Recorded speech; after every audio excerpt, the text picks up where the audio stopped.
유인촌 문화체육관광부 장관이 정몽규 대한축구협회장의 사선 연임 도전에 대해 부정적인 견해를 드러냈습니다.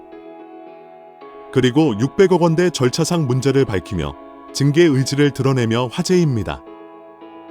대한체육회 공정위원회가 정 회장의 사선 연임을 승인하면 공정하지 않은 것이라는 견해까지 전했습니다. 정 회장의 사선과 관련해 대한축구협회는 물론 대한체육회가 일종의 경고를 보낸 것으로 해석되고 있습니다. 이와 함께 축구협회와 대한배드민턴협회에 대한 감사 및 조사를 내달 마무리할 계획이라고 밝혔습니다. 축구협회는 홍명보 대표팀 감독 선임 문제 및 협회 행정 난맥상으로 인해 문체부 감사를 받고 있으며 배드민턴협회는 올림픽 금메달리스트 안세영의 작심 발언을 계기로 문체부 조사를 받고 있는 상황입니다. 유 장관은 26일 서울 여의도 국회에서 열린 제1차 문화체육관광위원회 전체 회의에서 최근 착수한 축구협회 감사 상황을 묻는 질문에 9월 안에 종료될 것으로 알고 있다. 감독 선임 문제만 아니라 협회의 전반적인 문제를 다 짚고 있다고 밝혔습니다. 유 장관이 정 회장의 사선 도전을 두고 강경한 목소리를 낸 것이 가장 눈에 띄는데요. 유 장관은 기본적으로 사선이 안 되게 돼 있으나 대한체육회 스포츠공정위원회가 허가하면 할 수 있다고 돼 있는데 공정위가 정말 공정하다면 다시 출마하기 어려울 것이라고 말했습니다. 정 회장의 연임 문제가 정 회장 개인은 물론 대한체육회의 의지와도 연관되다는 얘기입니다.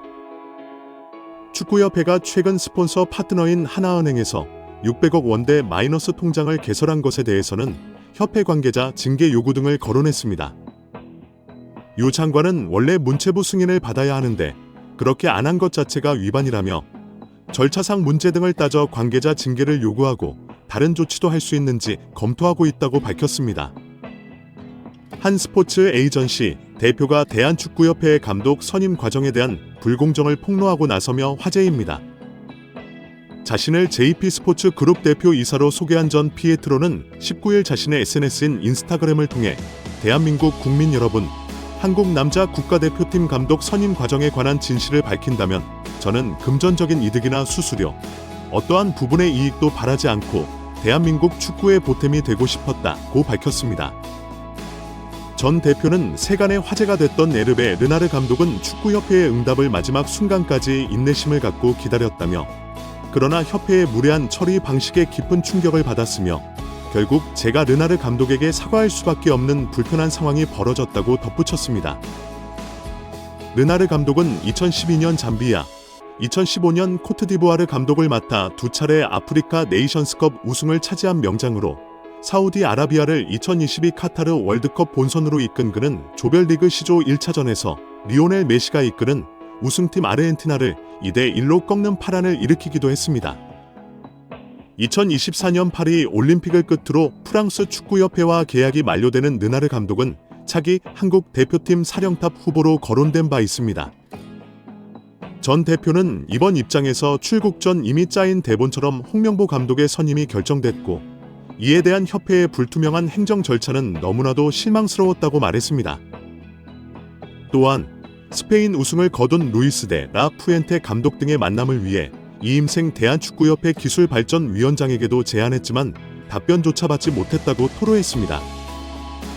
전 대표는 유로 국가대표를 우승한 감독이 9억 원을 받는데 홍명보 감독이 그보다 더 큰 금액을 받는 이상한 상황이 결국 벌어졌다고 말하며 공식 채널로 리스트를 요청했음에도 불구하고 무시하는 거만한 행태에 대해 비판했습니다. 또 선임을 먼저 정해놓고 나서 리스트를 요청했음에도 통보하지 않는 이상한 행정이 대한축구협회는 두려움을 조장하는 곳인 것 같다고도 적었습니다.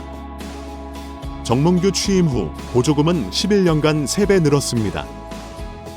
정부 보조금은 연간 최소 110억 원 수준이며 스포츠 토토 등 목표 수익 연간 200억 원이 지원되고 있습니다.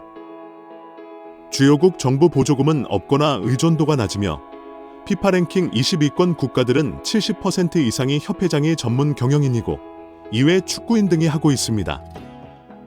우리나라처럼 재벌 총수가 회장인 곳은 단 한 곳도 없습니다.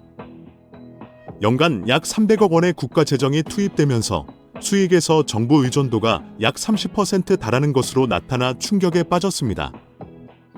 사실상 정부 재원이 아니면 운영이 어려운 셈입니다.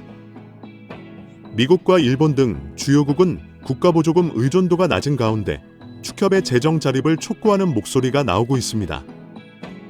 18일 한경닷컴이 축협이 손익계산서를 분석한 결과 지난 2013년 이후 보조금과 복표 수익을 제외하면 연평균 300억 원 적자를 기록하고 있습니다. 축협의 손익계산서는 정부 재정 비중이 상당한 보조금과 스포츠 토토 등으로 알려진 복표 수익을 포함해 계산하면 재정 상황이 좋아지는 것처럼 보입니다. 복표 수익은 국민체육진흥공단이 국민체육진흥기금 조성을 위해 운영하는 국가 정책 사업에서 발생하기 때문에 정부 재원을 배분하는 세금의 성격을 가지는데요. 축협의 단기순 이익은 최근 5년간 코로나 팬데믹으로 입장료 수익 등이 없어 38억 원의 적자를 기록한 2020년을 제외하곤 늘어나는 듯한 모습입니다. 2020년까지만 해도 보조금과 복표 수익은 연간 300억 원이었는데 2022년부터는 500억 원 안팎으로 급증했습니다. 이렇게 지난 11년간 축협이 쓴 보조금은 총 189억 원, 복표 수익은 총 2,580억 원으로 총합 3,867억 원에 육박한다는 사실이 알려지자 축구 팬들보다 국민들까지 분노가 들끓고 있습니다. 최고의 황금 세대를 가지고 제대로 일처리도 못하면서 정부 지원금이 무려 3천억 원이 넘는 소식에 다들 뒷목을 잡고 쓰러지기 일보 직전입니다. 축구 국가대표팀 감독 선임 논란과 관련해 최종 후보 5명을 출연한 대한축구협회 전력강화위원회 10차 회의록이 처음 공개됐습니다. 이 회의에서 177명의 후보 중 홍명보, 다비드 바그너 감독이 가장 많은 추천을 받았던 걸로 나타났습니다. 대한축구협회가 국회 문화체육관광위원회에 제출한 10차 전력강화위원회 회의록입니다. 6월 21일 열린 10차 회의는 대표팀 감독 선임을 위한 정강위의 마지막 회의로 최종 후보 5명을 출려위원장에게 정권을 위임하기로 합의한 걸로 알려져 있습니다. 총 15쪽 분량으로 발언자 대부분은 익명 처리됐지만 최종 후보 선별 과정을 엿볼 수 있습니다. 회의에는 정혜성 당시 위원장을 비롯해 명예위원 중 사임 의사를 밝힌 박성배 위원을 제외한 9명 전원과 김대엽 축구협회 기술본부장 등 11명이 참석했습니다. 위원들은 이날까지 추려진 17명의 후보군 중 최종 후보를 선정할 방식을 논의한 뒤 현장에서 복수 추천을 진행했습니다. 적게는 1명, 많게는 7명을 추천한 위원도 있었습니다. 그 결과 홍명보 감독과 다비드 바그너 전 노리치 시티 감독이 가장 많은 표를 받았고 헤수스 카사스 이라크 대표팀 감독, 거스 포에트 전 그리스 대표팀 감독이 각각 6표, 그레이엄 아놀드 호주 대표팀 감독이 5표 등의 순으로 명이 나열됐습니다. 추천은 없었습니다. 홍명보 감독의 경우 올림픽 월드컵 경험이 높이 평가된 동시에 본인의 의사와 명분이 가장 중요하다는 의견들이 제시됐습니다. 위원들은 자신들이 최종 후보를 줄였지만 어느 후보를 우선순위에 둘지는 정혜성 위원장이 판단해 결정하는 것으로 전원 합의했습니다. 이에 따라 후속 절차를 진행한 정 위원장은 정몽규 회장에게 최종 후보 3명을 보고한 다음 날인 28일 돌연 사임했습니다. 국민의힘 진종호 의원이 대한축구협회의 조직적 은폐가 시작됐다며 대한축구협회에 대해 강력 대응을 예고하고 나서 화제입니다. 진종호 의원은 19일 자신의 소셜미디어, SNS에서 대한축구협회는 창립기념일을 핑계삼아 금요일까지 휴가를 즐기며 24일 국회 문체위에 현안 질의 자료 요청에도 부응하고 있다고 꼬집었습니다. 이어 의원은 정몽규 협회장과 홍명보 감독 등 주요 관계자들이 국회의 증인으로 출석할 예정임에도 불구하고 침묵으로 일관하며 무책임한 태도를 보이는 것이 과연 정상인가? 라고 비판했습니다. 그러면서 진상을 밝히고 책임을 물어야 할 대한축구협회, 국민을 기만하는 자들은 반드시 그 대가를 치르게 될 것이라고 경고했습니다.